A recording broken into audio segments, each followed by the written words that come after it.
share a microphone. Yeah, right.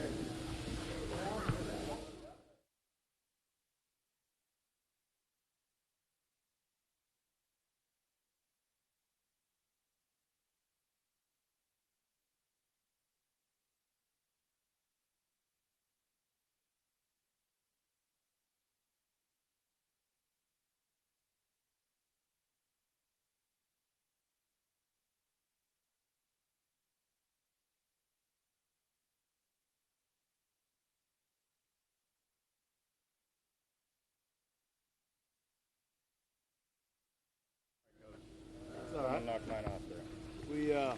We did make some roster additions to our team. Olsen Pierre, a defensive lineman. Eric Tomlinson, a tight end. We activated Nick Nelson off our practice squad, and we got a lot of work done today, and we need to get work done. But I'll answer any questions that I can before it rains. Well, there were reports that Josh got favorable MRI reports. Yeah, I'm glad the reports say that. I wasn't, I wasn't totally aware of all the facts, but I do know that Rod Martin has cleared him to practice, and we'll see what happens in the next couple of days. Doesn't mean he's going to play, but I'm glad the reports are positive. What ultimately do you think would it come down to for him to play? What's he? I just listened to the medical staff and Josh. And today he's made some improvement, but he still has to go out there and move explosively tomorrow, Friday, and do the things that a running back has to do to play in this league and protect himself in this league. So we'll see what happens in the next 48 hours. Trent, what's his status this week? I don't know. It's been tough on Trent, tough on our offense, but Brandon Parker right now will be prepared to play. David Sharp will continue to get reps, and I think Trent is getting a little bit better, but he's not ready to roll yet. Swear injured started a few games in a row for you at safety. What do you plan to do at that spot? Yeah, we're going to continue to, no disrespect to DJ, he was in a tough spot. You know, we've lost safety men, and Darryl Worley is a guy that is going to take some shots inside. Dallin Levitt will get some opportunities, and we're going to play better on defense. You guys went through this last game at the Coliseum last year, and now here we are again. Is it second time around? I mean, has that moved the needle for you this time around? Yeah, it does for me. You know, we're trying to, again, manage a lot of turnover on our roster. It's hard right now to, really think about what it's going to be like stepping in there for the last time ever. And last time of the season is one thing. Last time ever really, hits a tone with me, and I'm sure a lot of people. And really want to do a great job of providing the best effort that we can. Can't make any guarantees, but we want to try to give a memorable effort to our fans, and it'll be emotional for sure. Yeah, you said it'll be emotional, but obviously you have a game that you guys are going in trying to win. Jacksonville kind of had a wacky year in terms of their quarterback. They brought one in, he got hurt. Their backup came in, played pretty well. You guys will be playing Minshew. What have you seen from him and just from them in general as a team? They got a good defensive team. They've struggled the last couple of weeks a little bit. They're still have Calais Campbell. They still have some heat off the edge, and they have some injuries like we do. But Minshew can scramble around, man. He scrambles around a lot, and he's able to make plays. He's had some really good moments, and we got to find our identity on defense. We got to find our way and try to find a way to win a game. That's all I care about. Last week you mentioned Henry was really hard to bring down. He's a guy who runs really hard. Fournette's kind of the same way. Do you agree? Yeah, I mean, everybody has one. I don't know anybody that doesn't have a back that doesn't run hard. Fournette is a guy that is the centerpiece of their offense, and we got to do a much better job on first down if we want to try to unleash some things on third down, that's for sure. What's the appeal of Rod Smith for you guys? Well, he's a guy that can run the ball. He's a big back. With Jacob's status uncertain, we need to have somebody that in the goal line, short yardage situations, can give us a candidate to make the tough yard or two. Not that DeAndre and Jalen can't do that, but he gives us another big back that can catch it and contribute on special teams. And I think he has the long-term versatility to play a little bit of fullback. So we like that about him. And Rich Bisaccia had some familiarity with him in Dallas. How would you assess Dylan Farrell's rookie year so far? You know, we talked earlier, he had a sickness right around the London game. He lost a lot of weight. He's starting to get his strength back. He's had some really good moments. He's had some tough rookie moments. But he's a 4-3 defensive end. He's not a specialized pass rusher that comes in 30 snaps a game and cuts it loose. A lot of the production that we've gotten from Farrell is production that no one really knows about. But he's had some really good moments. He's had some tough snaps and some tough moments.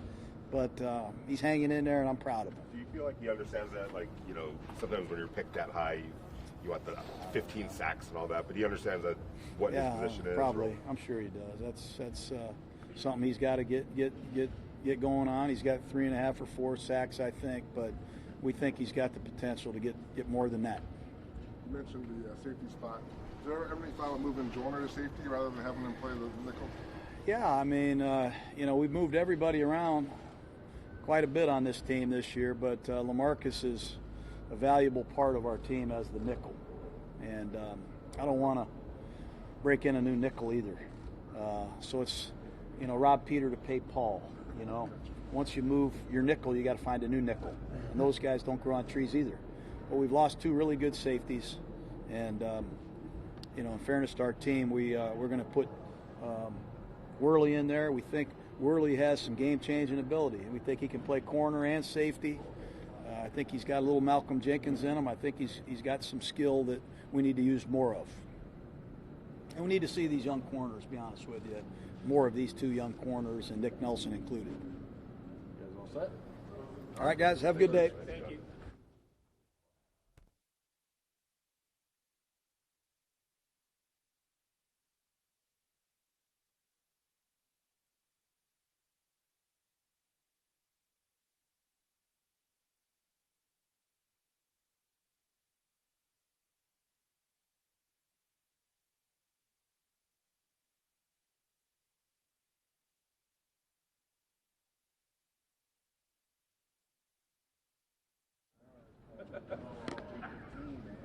You saw him?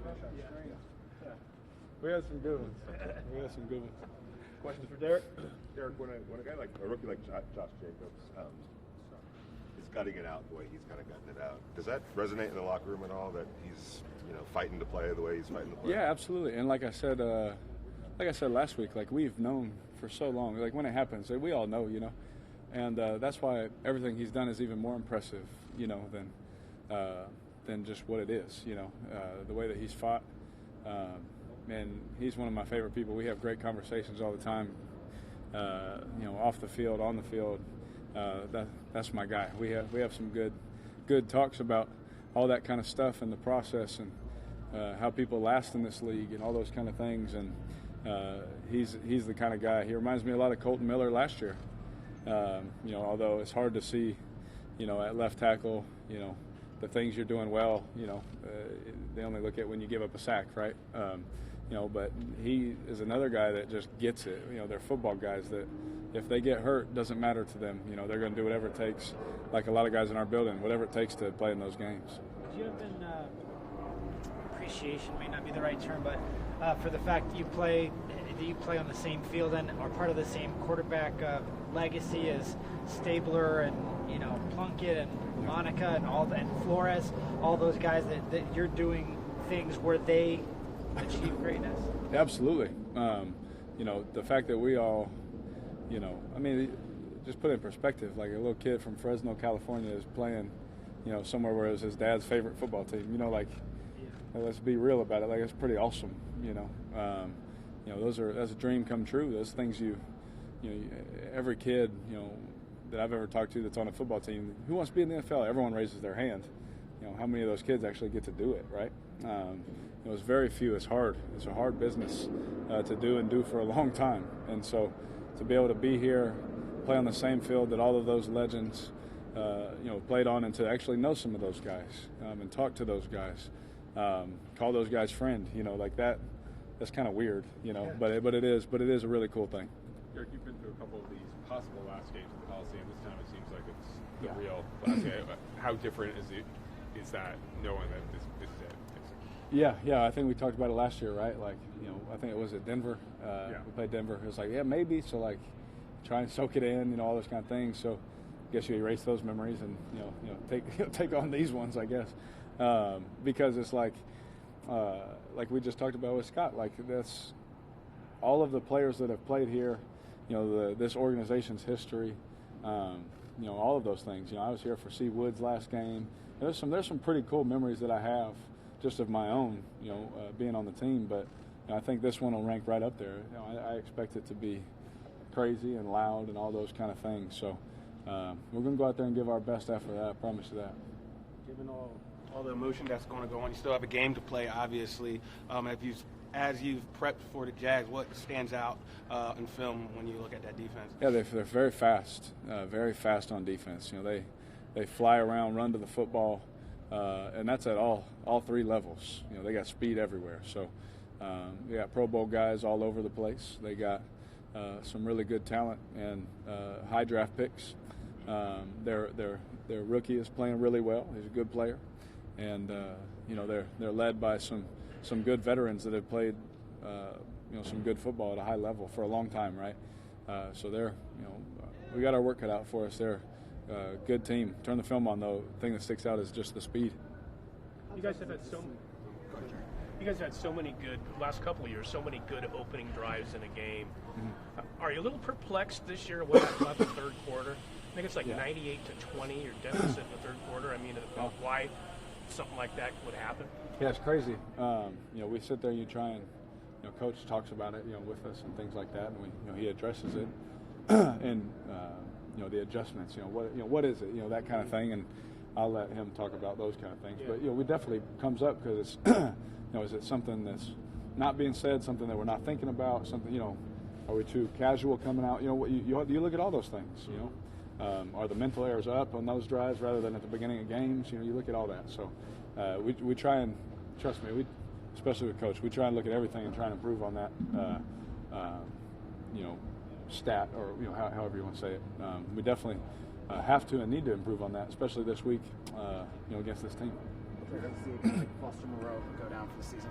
Oh, it's tough, because we're all so close, friends, and he's part of our family. It's tough, to see him go down and be out, especially with the kind of year he was having. It's a great year, great start to a young career, but I know him. He'll be back faster than they tell him he'll be, and he'll be ready to rock. Do you have a favorite or maybe two favorite Oakland moments and memories from Oakland? Oh, man. I got a couple of them for sure.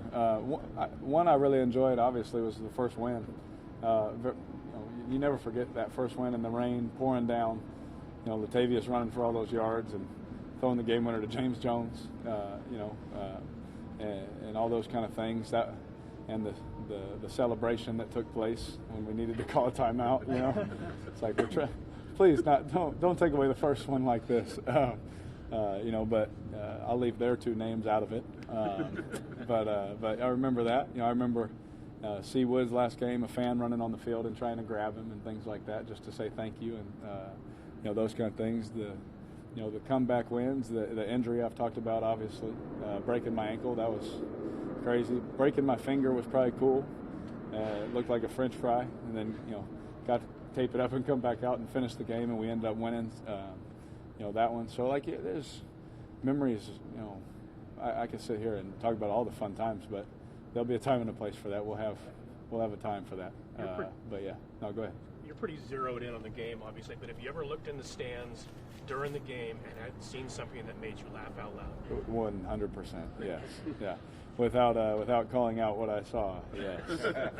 There's been multiple times that has happened. Yeah.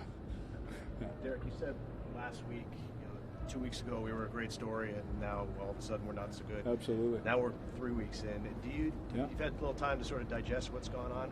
What's different about the last 3 weeks than maybe the previous 3 weeks when you guys were playing so well? Our details, the lack of execution on the little things.